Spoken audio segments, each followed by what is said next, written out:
Director of Public Programs at Museum of the African Diaspora in San Francisco. I want to take a moment to acknowledge the challenging circumstances that we are all in, and I hope everyone in the audience today is safe and healthy. I welcome you to MOAD Online and to the launch of our new program series, Conversations Across the Diaspora with Sarah Ladipo Manyika. It will be occurring monthly with guests from all over the globe. Some you may recognize and some you may not, but all will bring a new perspective to the African diaspora. This program is being live streamed on our MOAD YouTube channel, and a recording will be available on that site as well. It's also being live streamed on Facebook Live. Please use the Q&A in the chat box to submit questions for the panelists, which will be addressed at the end of the conversation. And stay tuned at the close of the program to see how you can help support MOAD. Today, MOAD is thrilled to be presenting Sarah in conversation with writer and model Jess Cole. Jess Cole is a journalist and a high fashion model. Jess was one of the original contributors for the UK's Gal Dem magazine and has also written for The Guardian, ID, Dazed, Document Journal, and Vogue International. Jess is specifically interested by interview-based creative essays in broadening the narrative of diversity by exploring the rich variety of Blackness within the public sphere. Drawing on her experience as a high fashion model, Jess is also drawn to creating disruptive narratives through an interchanged lens of radical feminism and environmental concerns. In 2017, a chance encounter with an IMG agent led Jess, with a freshly cropped short mullet, into an unexpected path as a high fashion model at the relatively old age of 23. 3 months into being signed worldwide with IMG models, Jess signed an exclusive contract with Burberry. In addition to fronting campaigns for Celine, Mugler, Burberry, and more, Jess has modeled for American, British, Italian, Japanese, Polish, Portuguese, Ukrainian, and Korean titles of Vogue. Jess has also walked the runways for luxury brands such as Tom Ford, Hermes, and Kenzo. Her most cherished experience is being a frequent face for the iconic and Black-focused high-end brand Wales Bonner. Earlier this year, Jess co-directed her first play, an adaptation of T.S. Eliot's The Family Reunion, whose opening night was just days before Corona hit. Now enjoying a hiatus from both journalism and modeling, Jess has turned her attention to some new creative works, including a work on a poetry collection entitled Post-Love in the Time of Consumption. Our host, Sarah Ladipo Manyika, was raised in Nigeria and has lived in Kenya, France, Zimbabwe, and England.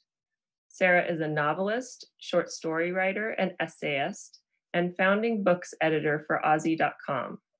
Her debut novel, Independence, is an international bestseller, while her second novel, Like a Mule Bringing Ice Cream to the Sun, has been translated into a number of languages. Her nonfiction includes personal essays and intimate profiles of people she meets, from Mrs. Harris and Pastor Evan Mawawire to Toni Morrison and Michelle Obama. Sarah previously served on MOAD's board of directors and currently serves as board director for the Women's Writing Residency Hedgebrook. Please welcome me in joining with us today, Sarah Ladipo Manyika and Jess Cole. Thank you so much, Elizabeth, and thank you to MOAD, where we are we're virtually presenting from MOAD, both of us. And I wish that we could see the audience. We can't see the audience, so we can only see each other. Jess Cole, but that's also fabulous. Hello, welcome, welcome. So I just wanted to start by saying this is Conversations Across the Diaspora. We're kicking off with the wonderful, amazing Jess Cole. It's a series that is a celebration of the African diaspora in all its rich diversity. So diversity in terms of what we look like, who we are, what we do, our diversity of experiences and perspectives. And we are going to travel the world and have these eclectic conversations. And so really excited to launch this and starting with the wonderful Jess Cole. Welcome. Let's begin by let me ask you, how are you in these times and where are you?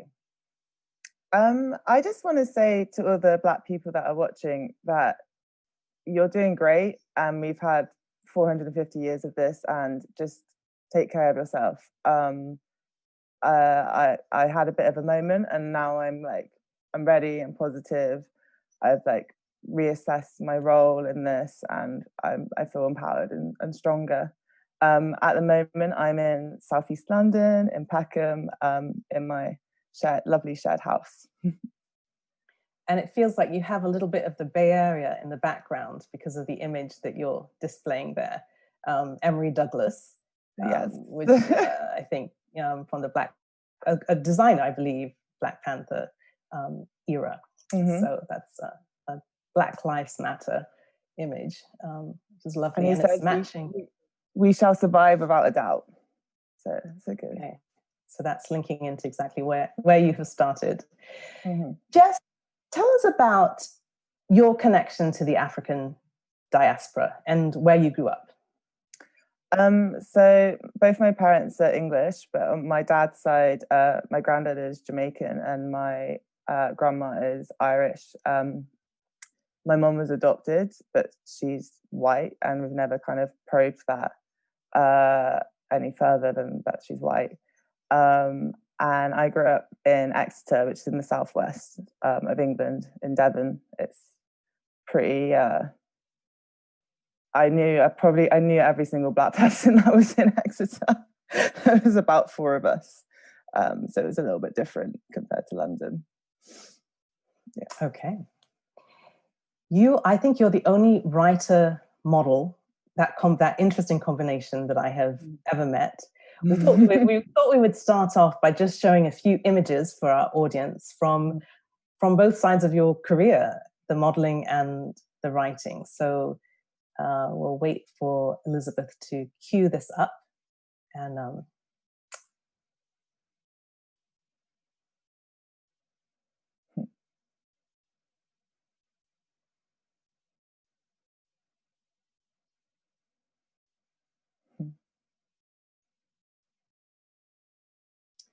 gorgeous pictures. It's like the fantasy and the reality. Okay, well, the reality over there looks quite gorgeous as well. So we'll talk about what you're rocking over there in a second. Yeah, all these different looks. So this is the modeling, and then here's some of the examples of your writing.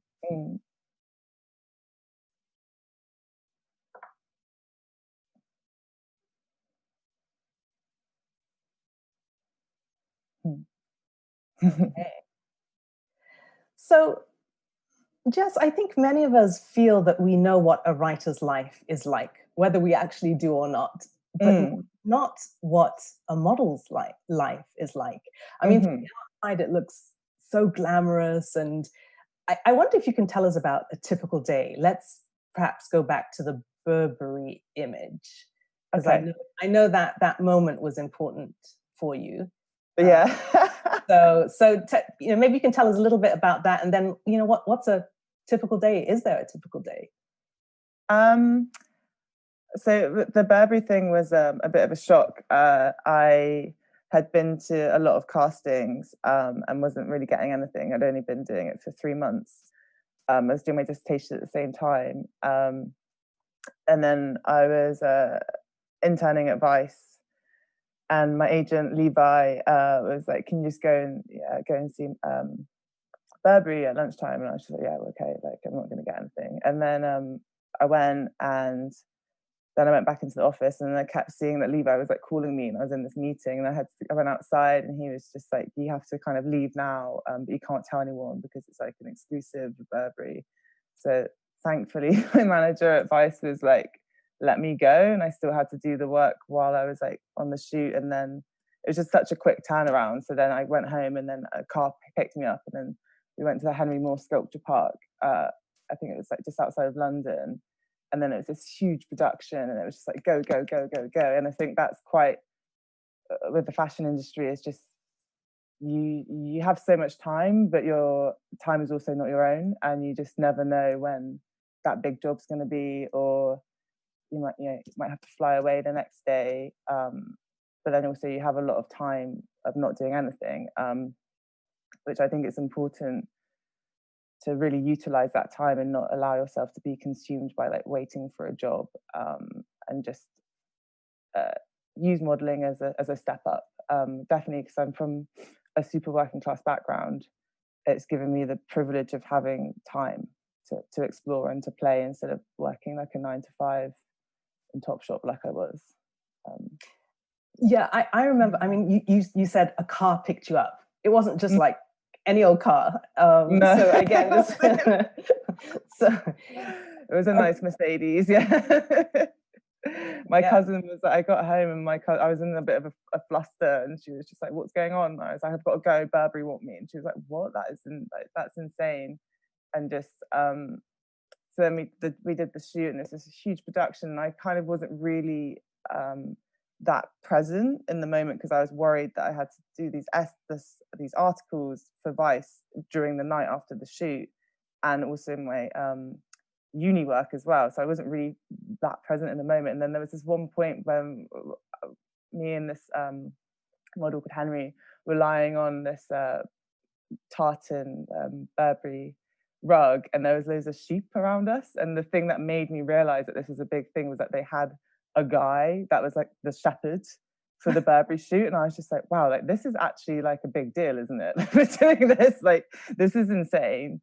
And then I just had this like moment because the campaign happened and it was Christmas, and then January came round and I was walking with my dad in Soho, and then we came out onto where the Burberry store is, and that picture was just down the side of the Burberry building, like huge, and we just looked at each other and I was just like, I'm good now, Dad, like I'm gonna retire, I've done it, the Coles have made it, we're on the window now, Dad, like what more could we get? And what was your dad's response? He was just like it's been such a shock to my family. Like it's stuff like this doesn't happen to people from Exeter, from Devon. And especially the fact that it was Burberry, which is such an iconic British brand, and that it meant so much to me, especially being a mixed race person, that I was, for a moment, I was the face of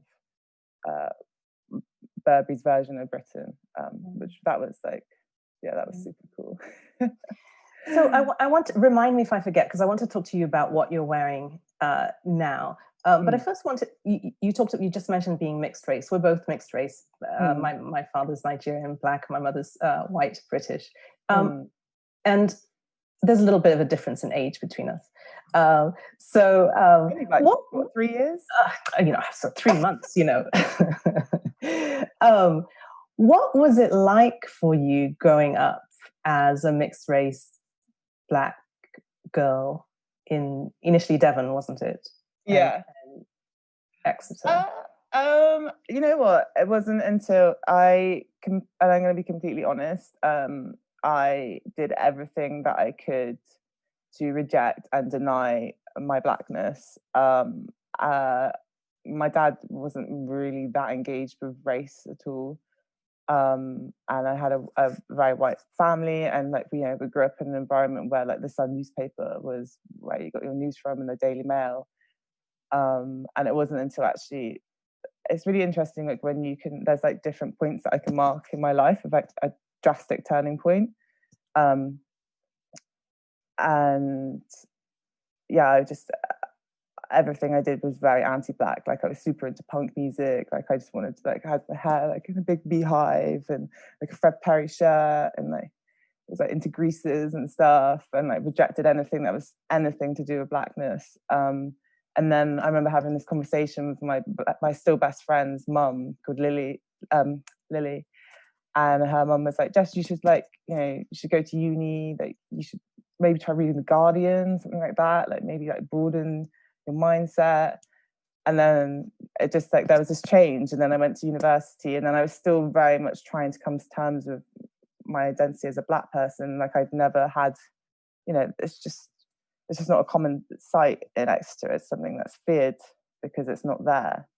And yeah, then I went to university, and then I met this amazing woman called Charlie Brinkhurst Cuff, and she was just starting Girl Dem, and she was like, why don't you try journalism, and why don't you try writing about your experiences? And that was like the first like step of me learning how to like kind of love myself and accept myself, and also to use my voice as a way of like pushing the narratives of Black people forward.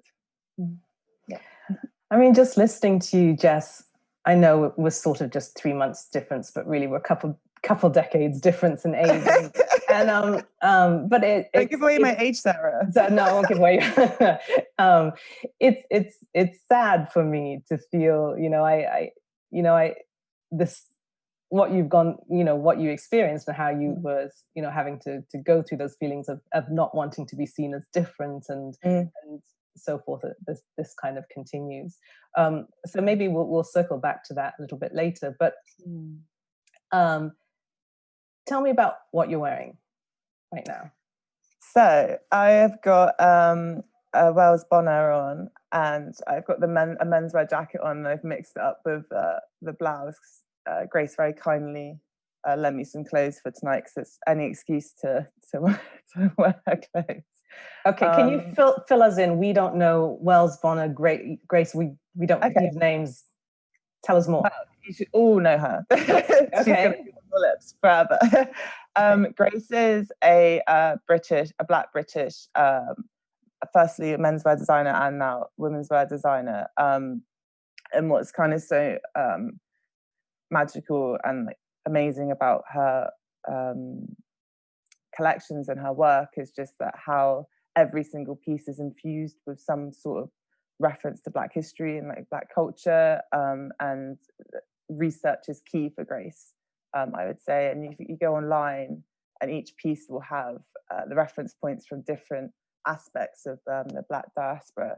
So when you're wearing it, you're wearing a piece of Black history, and like it's kind of like the more people wear it, the more it's just there, and it's just becoming normalized. And I think, yeah, it's just every time I've done her show, it's just amazing. I love that so much, just because, you know, I grew up pre people going on Google and stuff like that, and that not knowing anything about Black identity, and to have it just like now, like so much more accessible, and just even in like the clothing that you wear, and that is a high-end brand that's not streetwear. You know, it's great. It's I feel very proud. In the images that we saw, was there an image by this designer? One of we're seeing you wearing her work, so yeah, no, I don't recall. Okay.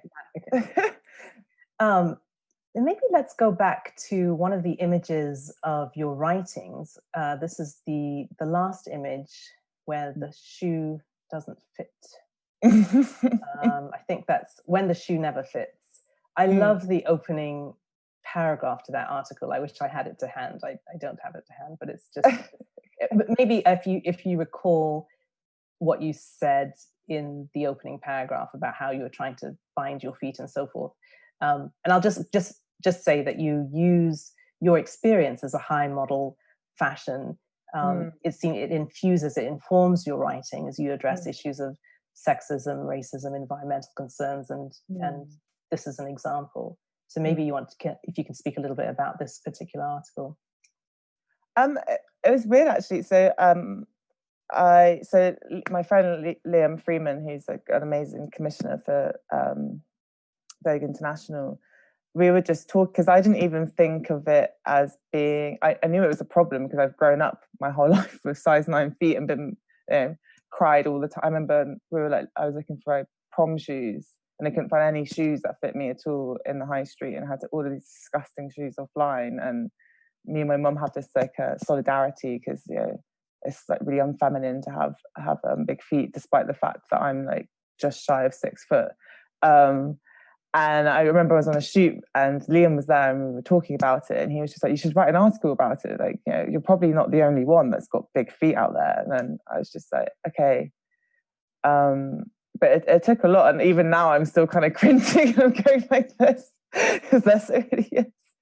But I was just interested. Like I started thinking about, there's this whole call for like diversity in sizes and stuff. But and just speaking to other girlfriends, and it's just like the shoe industry hasn't really caught up on that, and not just in terms of from my issue of bigger feet. It's like also like calf sizes of like boots, and it's kind of like I saw it as a bit of a metaphor of our feet give us our mobility, and it's still like being restricted as women, that because we still have to wear painful shoes, and that even with high heels, they're not the most particularly comfortable things in the world. And so I used the piece to kind of like perhaps trace it back to like foot binding, as like the tiny feet is the ultimate sign of femininity. And it's just interesting how it's still now shoe sizes are still such a weird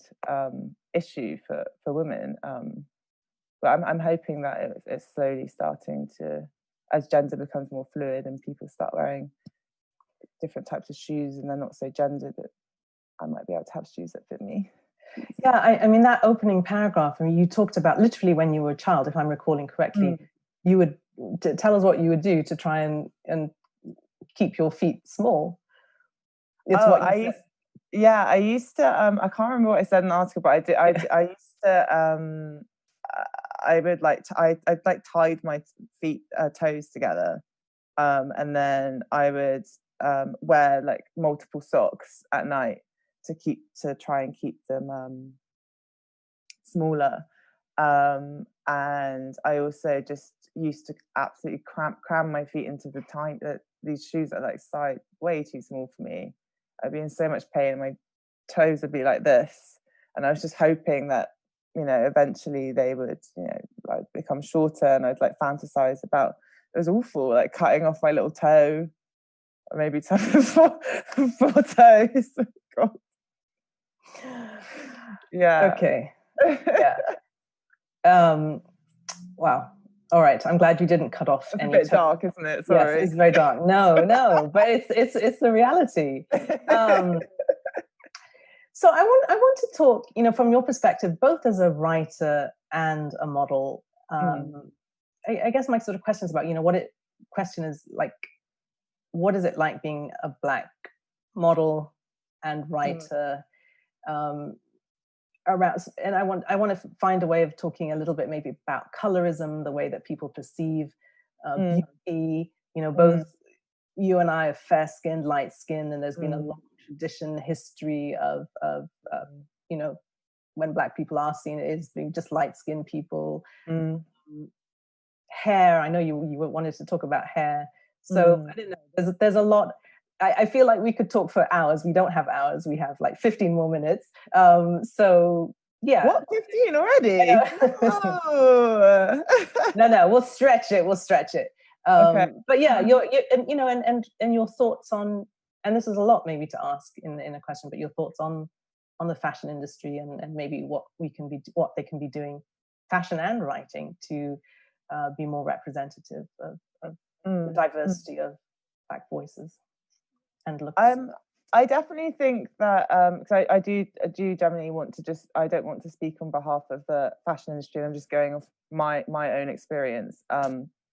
Is that when I got signed, which was like 3 years ago now, it was just at this strange turning point in the industry where the Me Too thing had just happened, and also the following year, which I think was quite a marker of a move of diversity within the fashion industry, is when Edward Enfield got made, was the first Black editor of British Vogue. And then what followed that was Tyler Mitchell was the first Black American photographer to shoot the cover of American Vogue. And Nadine also was the first Black British photographer, I think, to shoot the cover of British Vogue a couple of months later. So there's been these like slight changes in the industry, and that when I came in, like there's been a lot more diversity on the catwalk, not so much in campaigns. which is completely different from when I remember growing up as a child, and it was like the age of the white Russian, very thin, blonde hair supermodel. And I actually remember my first experience of seeing a black model was seeing Jordan Dunn. And it was when I was in Topshop. I remember her doing the Topshop campaign, and I was like, that's so cool, there's a black model. So my experiences as well, I think I have the privilege, this odd conflicting privilege of being lighter skinned and also quite racially ambiguous. People don't really know where I'm from, which kind of, I think, works in my favor sometimes, because fashion is all about fantasies.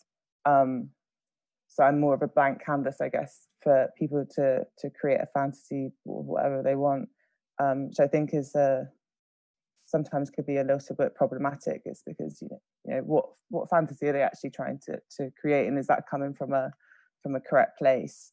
But I think the way that that's changing slightly in the industry is that there has probably in the last year or so been a rise in black photographers, which is just amazing, because we're no longer having to succumb to the white gaze. It's being framed through a black lens. I think, yeah, sorry, I lost my train of thought there. No.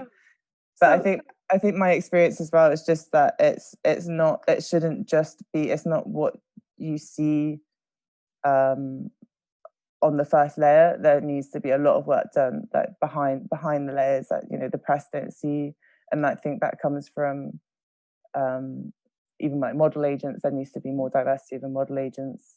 There needs to be more diversity in casting directors. I don't think there's like a certain few casting directors that have power over everything, and I think that needs to be diversified as well. But perhaps that's going to come now after the pandemic, and the fashion shows are going to be more fractured. I think it's wonderful seeing, like, we had the first, like, last year, we've started having models now that wearing hijab on the runway, which is just amazing. Like, I wish I'd seen that when I was growing up, because perhaps I wouldn't have had such a rejection of my blackness if I'd seen more diversity of blackness, not just one type of blackness.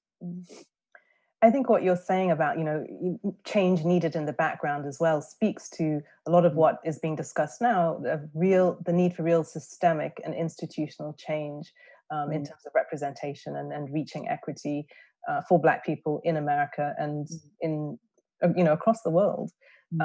So it's interesting to hear that. And, Jess, it also reminds me a little bit of when we first met. We first met a couple of years ago in London.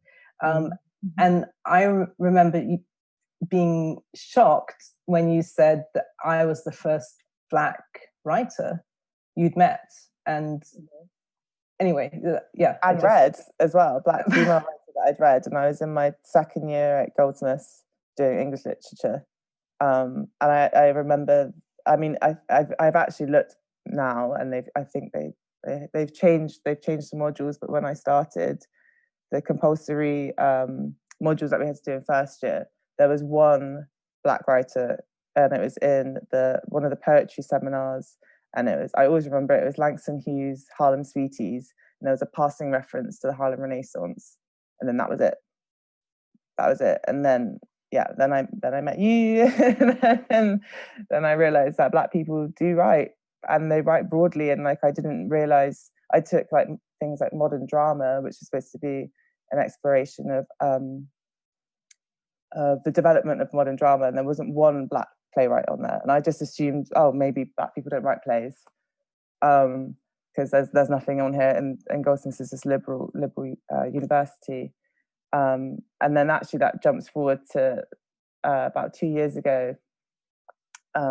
My friend Liam took me to go and see this play called Slave Play by this incredible playwright called Jeremy O'Harris, who is just doing. He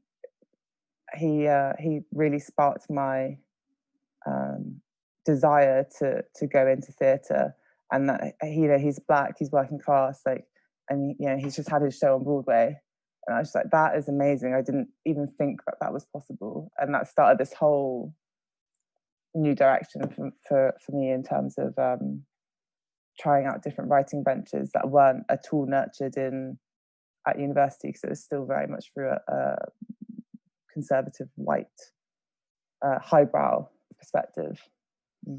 Well, let's talk about these new ventures. So we've talked a little bit about modeling and your journalistic career, and now you are branching out in all directions creatively, including drama. And you've recently, in collaboration with others, produced this amazing zine. And we'll just give Elizabeth a minute or two to bring up some images. I wonder if you could, so we've got 3 pages from this, and Jess, I wonder if you can read the text that goes with it, because well, maybe first of all, sorry, before you read the text, could you give us a bit of a background to this and who's been involved in the project? Yeah, so basically, Bianca Saunders is an amazing Black British menswear designer that's based in Brockley, which is just down the road from me. And she did this, collaborated with my friend Josh Woods, who's an incredible photographer, and who I met in New York. And then they created this this art book, like exploring identity and gender. And then Josh was like, "Why don't you? I like your writing. Why don't you write something? And you have free range, whatever you want with it." So it was a long process actually. It started last April, and then kind of had the writing done by like January, just because I just did a lot of research. It was quite funny actually. So I tried to go into SOAS library, because I knew that's the place, where you do cultural studies and things. I was really interested in trying to find specifically post-colonial theorists on gender that weren't white. And I found it very difficult to find anyone, even in SOAS, which is supposed to be like the mecca of cultural studies. And I had a hard time trying to get into the library as well, which is probably a conversation for another day. And yeah, I just ended up reading loads, and I was just really interested in this idea of like performativity and like how,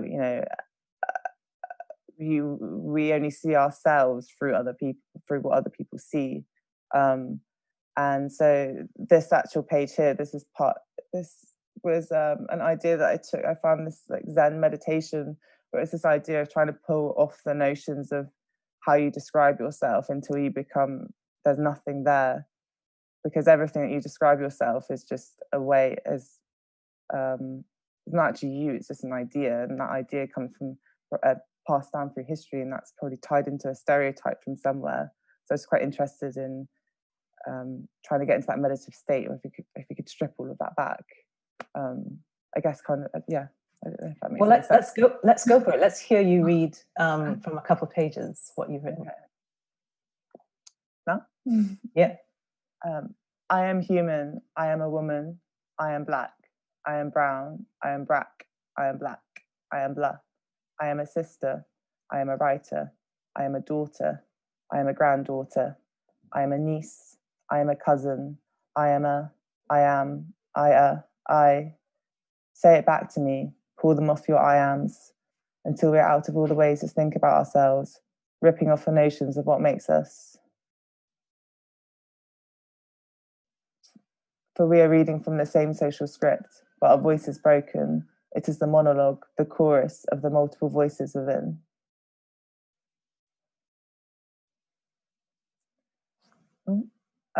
They're directing beyond the present moment. The echoes of where we might have come from. The I am steps into a first rehearsal, into a play whose lines I, you, we already know. Thank you, Jess. And what's the title of it, in case people want to get the full copy? It's called We Are One of the Same. So it was kind of exploring the power of collaboration across the diaspora, actually, because we had the all Black creative team, Matt Holmes as well, who was a stylist, and we're all from extremely different backgrounds. I'm from Devon, Bianca's from London, Josh is from Harlem, and Matt is from New York as well. And just all coming together, and it was a completely organic, free from client interference, and we just wanted to play and see what we could bring together through our different creative avenues. Yeah. Oh, that's great. Just wanted to ask you a couple more questions before we open it up to everyone. Just wanted to talk, if you could talk to us a little bit about how do you see fashion as art? And I'm linking this to the Museum of the African Diaspora. There have been various exhibitions. We had an amazing, I say we, I no longer serve on the board, but it's still very close to my heart. And anyone in the Bay Area who is, not a member of the museum, in fact, anyone in the world can be a member of the museum. It's a plug for them here. But we, at the time when people could go to the museum, which will hopefully be soon again, I know, various exhibitions, including one around the cultural icon Grace Jones, a Yinka Shonibare exhibit looking at the way that he uses textiles and so forth to talk about history. Les Sapeurs from Congo, that kind of whole fashion era, and so I'm just wondering, how if you can talk to fashion as art as you see it. I think art is fundamentally, art's all about expressing yourself, isn't it? So, and I feel like fashion is the most accessible form of art. It's a way of expressing yourself. I don't care if you say, I don't care what I wear. Like, you've made that decision to pick that color of that jumper, and it's actually quite interesting to think of like the trickle down effect from high fashion, and how like certain trends get picked up and they go into the high street, and that navy knitted jumper that you've had, that's come from some higher place, and then it's come down to you wearing that. And I think fashion is fun. It can be fun, and you can really express yourself. You can tell, and you can feel a lot through fashion as well. Like, it's, if you're wearing really dark, I don't know, for me, if I'm wearing bright colors, I feel like more upbeat and I'm ready to go. If I've got like a sharp jacket on, like, I feel empowered. Like, and it's the same kind of feeling that I get, if I'm watching a movie and like something really inspiring happens in that movie, and like it gives me these emotions. But fashion is just there. I think the problem with fashion is that, which I'm happy about now, is that hopefully with these less seasons, is that it was becoming so fast and it was going so quickly that you just didn't care about it anymore. It was just like, it was just more. And now hopefully that is kind of gonna slow down a bit more. The creativity is going to come back in because it's just taking its time, which is what it needs. You don't need to have 6 collections every year. Is that maybe we'll gain a bit more respect for fashion again, as a higher art form and an accessible art form. Also, just quickly, environmental concerns and links to fashion as well. That's another whole big topic, but is the fashion industry changing? And is this a top-down change, or is it actually a bottom-up change in terms of how we think about fashion, how we think about, how many pieces of clothing we need, secondhand, new, all that sort of thing. I think it's really interesting. The fashion industry has a huge problem. It's like one of the biggest polluters in the world. But there are changes that are happening. I'm really interested actually with Ethiopia, as this textiles industry is building up, and there's a lot more factories being there, and it's like this idea of like the textiles production is going to be moved there. But they're from what I've read, is that they're trying to do it through a sustainable practice and environmentally friendly practice. There's also just an issue because everyone's kind of celebrating the fact that this is the end of fast fashion, and the high streets haven't been open, and that's great from a production, from like a material side, but at the same time, those people at the end of the chain had no rights, and so now they've got no job, they've got no income, and their traditional career pathways aren't there anymore because the factories moved in. So I think it's a really complicated question because the chain is so distorted, and you don't really know. You know, you only see the top level, and like they'll say they're making these changes, but how is it affecting these people, particularly women as well, who are the most employed?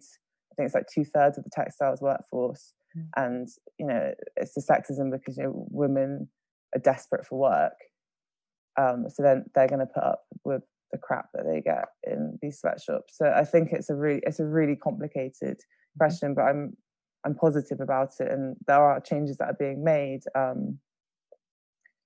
And yeah, we just have to keep pushing. Also, secondhand clothing is amazing. I love it when someone's like, "Where did you get that from?" And I'm like, "Oh, it's a charity shop."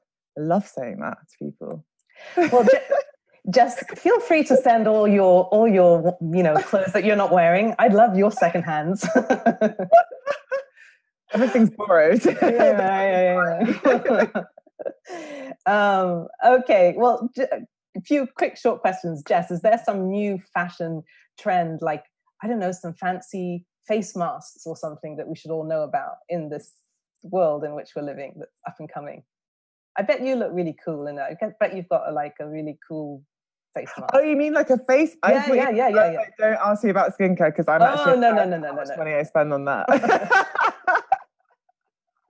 No, talking about a new trend. I think actually just from like a very like I suppose it's not even a trend. It's just for me. Because I can't buy any clothes. I actually just started playing around with eyeliner because I wasn't wearing makeup before. And, you know, I've got a bit more time on my hands. So yeah, I like this whole like Edie Sedgwick kind of like big thing like that. So I don't know. I think this is a time to play, and like no one can see you because you have to stay inside all the time, right? So yeah, why not have a little play around? All right, I love that note of play. I'm just going to ask you a few quick questions, and then we're going to go to the audience. And this is kind of bringing us back to the diaspora. If there's anything that you could change about the way that people think of the African diaspora, what would it be? I think what I would love would be, instead of people being like, "Where are you really from?" I'd be like, for people to say, "Where are you going? What do you want from life? What's moving forwards?" And I also think for us within the diaspora is to realize that this isn't just from a British and an American perspective. The diaspora covers the whole world. You know, it's not just us. Yeah, there's a solidarity in that. I like that. Who is your favorite artist from the African diaspora? So as a recent discovery, actually, because it's just this weird thing, isn't it? Because, you know, when you're like taught everything from a very white perspective, like with the playwright thing, obviously there's Black people that write plays, and I was just like, I discovered this woman called Susan Césaire, who's from Martinique, and during the 1920s she was part of the Martinique surrealist movement, and she wrote this incredible collection of essays called The Camouflage, which is like surrealism infused with feminism and you know, racial politics and stuff. And there was actually like a working relationship between the surrealists in Martinique and the surrealists in Paris. And I just find that such an interesting concept. And I just love that. It's just like, you know, we're not confined to just one genre. It's really broad, and yeah, the beauty of Google and a curious mind. So the flip side of that, who is the most underrepresented, or who is a underrepresented artist from the African diaspora that you would? I've got two. Okay. Can I do two? Yes. Is that all right? Yes. All right, okay. So I have to say, to go back to another woman, we love women, is Adrienne Kennedy, who's this incredible Black American playwright who has been working for years, and she has these most incredible like experimental plays, and just like playing with the idea of like staging and like scripts and like dialogue and like narratives, but she hasn't had a play like put on in Broadway. I don't even know if she's ever had a play put on in Broadway. I've only got her reader, And I just think that actually theatre is such an important and also like a kind of quite a radical art form, because like it's so live and you have to be there and very present. It's not ever recorded, and I don't think as Black people we're afforded that opportunity to sit in complete anonymity in an audience and be submerged in a moment that's completely live and that will go again, because we're constantly being observed and watched. And if you go and see Black art in an art gallery, there's probably a white person looking at you, looking at the Black art, being like, look at that Black person looking at the Black art. But in the theatre, no one can see you. You're just watching there, and then it's done, and then you move on. And the other artist that I absolutely love, and he's from the Southwest as well, is Tricky, the musician Tricky. His lyrics are amazing, and like I love the fact that he's still got his Southern accent. So I definitely have hammered out mine, so you can't hear it anymore unless I'm angry. So I love asking these sort of questions, because there's so many new names for me, and then I go off and kind of discover all of this. So so quick ones, so we have a little time for others. What African city do you think should host the next fashion, what do you call them, fashion week, or the next big one? Like, yeah. Well, you know what, like I love like I want Ethiopia, basically. Yeah, I was going to say, you mentioned that. Yeah, and I'm really interested to see like if how sustainability can be a work both for the environment and for the workforce. And also that Ethiopia, I actually wanted to go this summer because apparently I've heard there's like a really incredible train journey that you can do. So yeah, Ethiopia is my jam. You heard it here. All right, okay, good. And then last quick question. Best place, this is for people who, when we can start, moving around a little bit, best place to experience, taste African food in London. Or the African, more generally, the African diaspora. So okay, yeah, Jamaica, whatever. London, because the further southwest you go, the less flavors there are. It's ketchup. Oh, you're going to get in trouble for that. I mean, in my experience, 100%. That I love. I'm pretty much vegan, kind of, and I love Ital cooking. So like the vegan branch of Rastafarianism. And there's a really amazing Ital place called Zine Mama in Peckham, which I keep going past at the moment. It's still not open, but I'm waiting. And they do these amazing like platters for like £6 or something, and like the best like carrot juice is beautiful. Okay. So there you go. You heard it from Miss Jess Cole. Keeping it tasty. Yeah, absolutely. So, we need more time, but we've got like 9 minutes for the audience, and I know they've got lots of questions. We have two friends. So this is a tip for future events. If you register early, we might be able to arrange to get you in. I don't know the technology behind this, but so that we can actually see your picture. And we've been able to do this with two people, friends of Moad, let's say, two people who we hopefully can see while they ask questions. So Elizabeth, you've been wonderful back there. I wonder if you can pull up, I think we have, and this also just shows people have joined from all around the world, which is pretty amazing. So cool. Yeah. Right? Technology is so cool. I know. It is. What is time? Yeah, exactly. So we'll just see if Elizabeth can pull one of these people up. And I'm just looking at some of the comments we've got from Eric Kumalo saying Bulawayo, Zimbabwe should host the next Fashion Week. So you know what? Yeah, let's do it. Yeah, I'm ready. I'm ready. Yeah. And I'm just, if you could prescribe a gateway into the African diaspora history experience, what would you choose? We were kind of talking about that when you're talking about Peckham and carrot juice place, right? Oh, but we might come back to that. But here we have, I think, Coco Joe coming up. Hey, Coco Joe's muted, so we'll just wait for him to be unmuted. Okay, hey, how you doing? Yeah, hey. How are you? I'm good. Thanks for that talk. That was really a needed moment of discussion. A little bit of solace right now that I think we all need. So thank you for sharing your insights and just having this moment. Coco, can you tell us where you're calling from and your connection to the African diaspora just before you ask your question? Yeah, I'm calling from Brixton in London. Yeah, big up. So far away. yeah. So like other side. To your neighbours. Yeah. I just moved to Brixton a few weeks ago as well. So now I'm down South London. So where were you before? Willesden Green, Northwest London. So South no one knows Willesden Green that well. So it's a tube station, tube stop there, right? Yeah. It has a tube station. Yeah. That was so shady.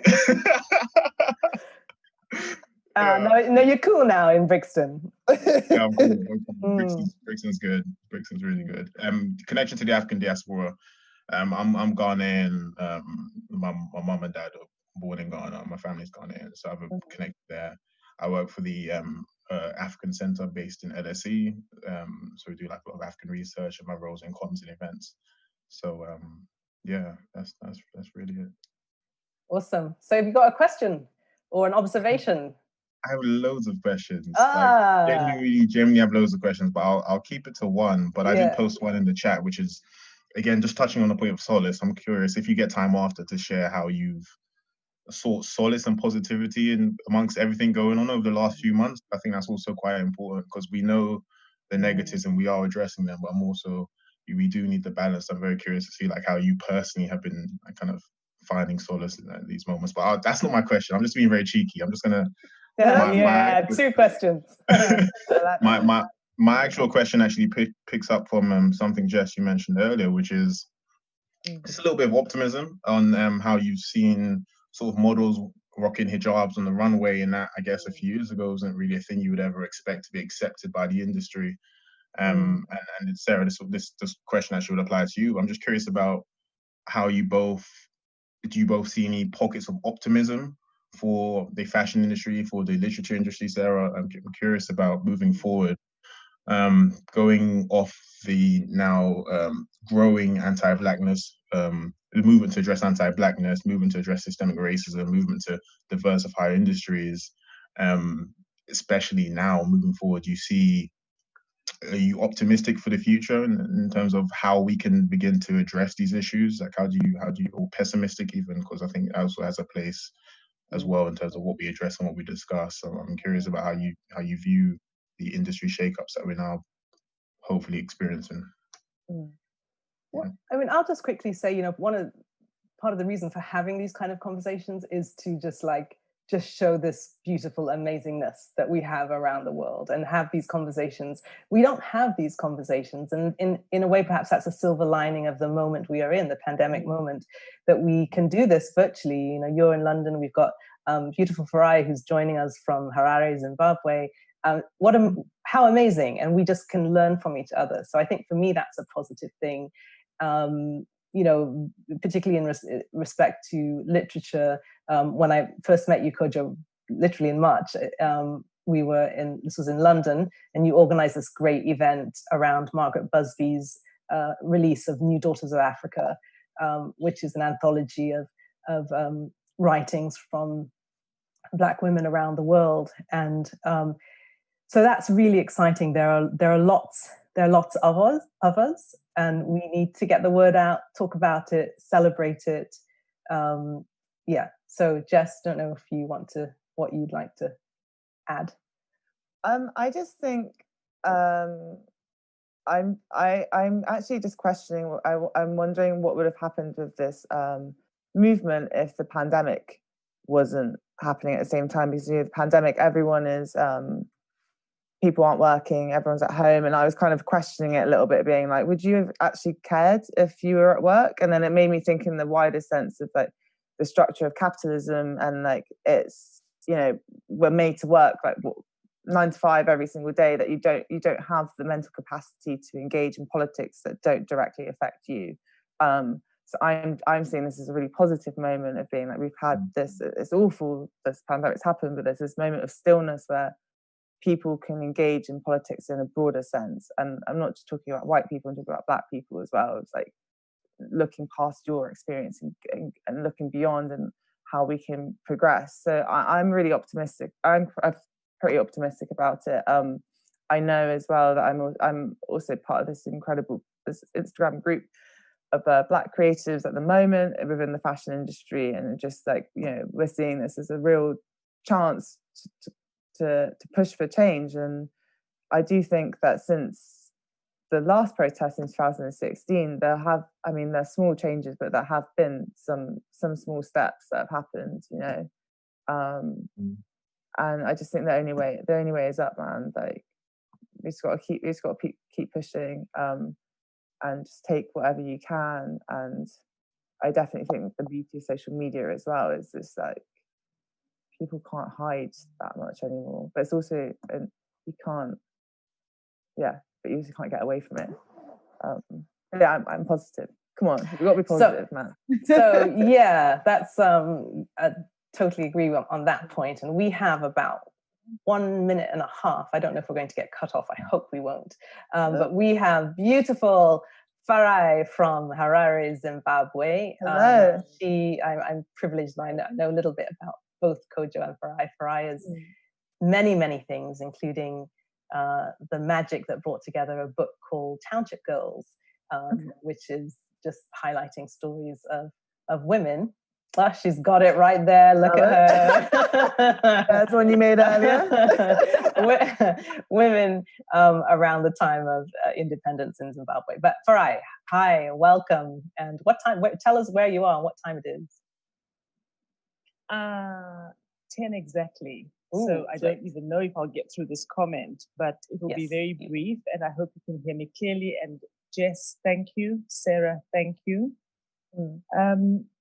Jess, I'm feeling all sorts of things.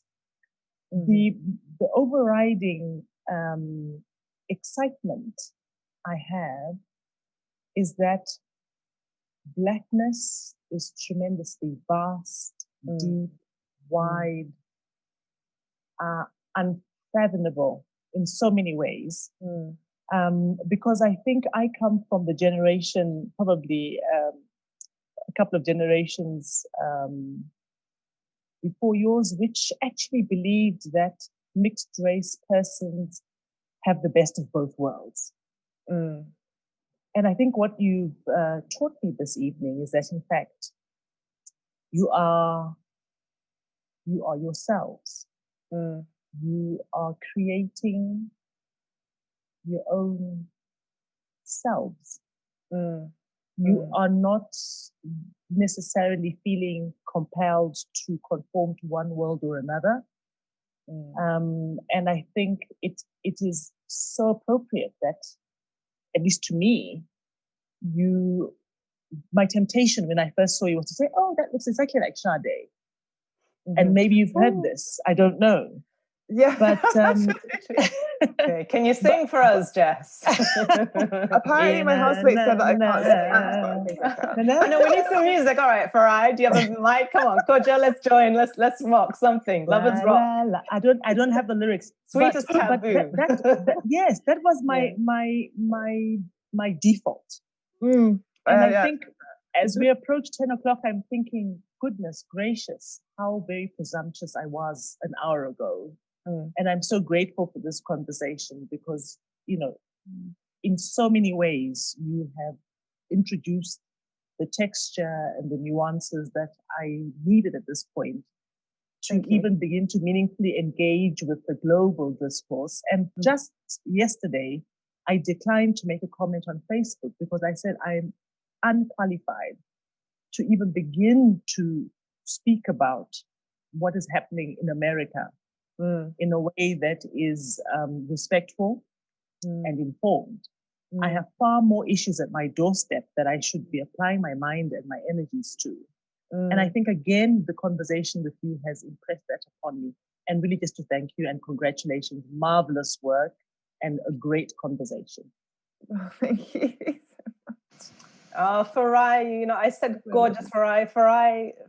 We've got in the comments that Farai used to be a model. She's still a model as far as I'm concerned. So, and the world is concerned. So thank you so much. I think I wish we had more time, but it's good to end on a note where hopefully everyone wants much, much more.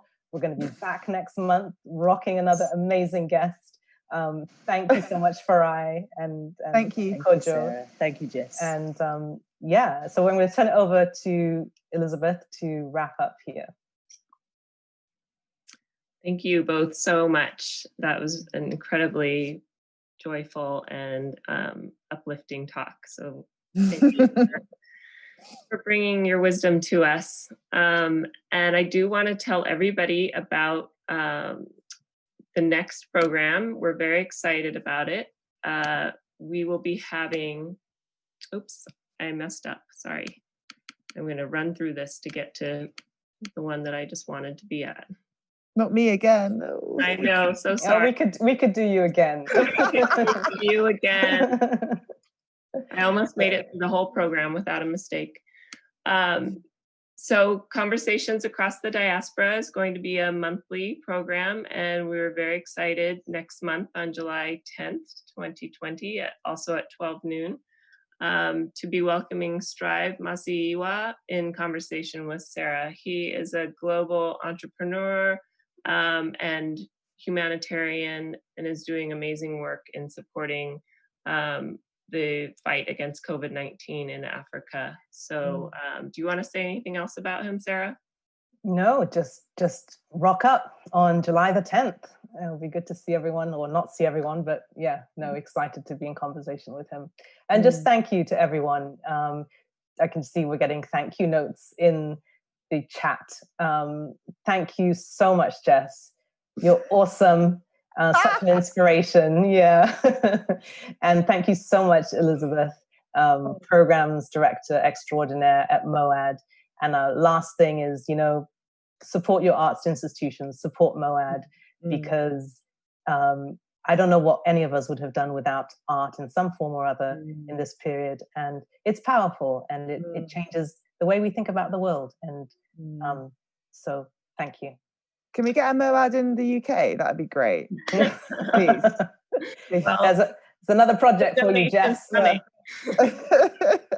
If we would like to have a MOAD in the UK, text 56512, type MOAD SF, and follow the link to make a donation and say, this is for MOAD UK in the notes. Yes.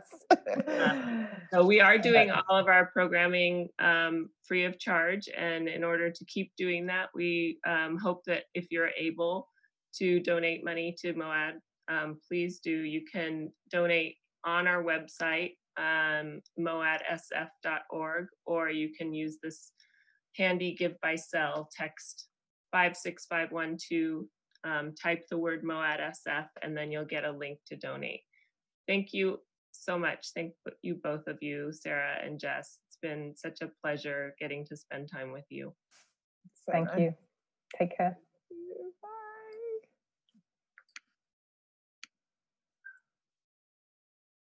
Oh, do I need to leave it? Okay, the recording is stopped. Okay. People are still here, but they're. Oh, should I just leave them? Yeah, you can leave. Sorry. Have a great day, evening. Thank you so much.